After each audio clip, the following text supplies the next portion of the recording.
Conseil pour bien choisir tes féculents. Dans la grande famille des glucides se trouvent les sucres rapides comme les bonbons, les sodas, les pâtisseries, mais également les sucres à assimilation lente qu'on appelle les féculents, tels que le quinoa, les patates, le riz, etc.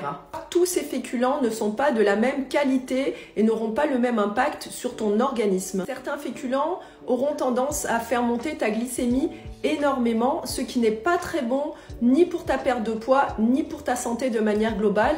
Donc il faudra être attentif à l'indice glycémique et encore plus à la charge glycémique des aliments que tu consommes. Il est également très important de prêter attention au degré de transformation des aliments que tu manges. Bien évidemment, plus tu mangeras des aliments qui ne sont pas transformés, que tu trouves dans la nature, et plus tu pourras tirer profit des bienfaits, nutriments, vitamines et minéraux de ces aliments.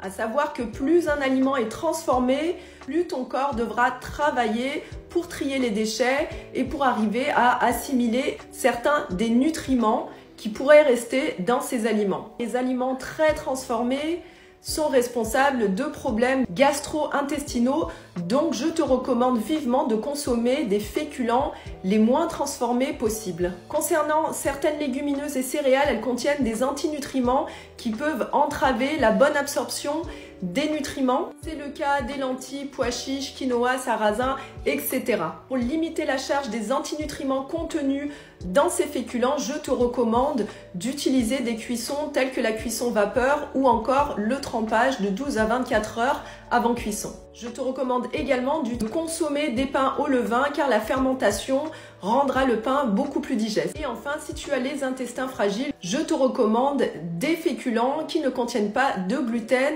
comme le riz, le sarrasin, la patate douce, les châtaignes ou encore le quinoa. Pour plus d'informations santé et nutrition, je te laisse t'abonner ici.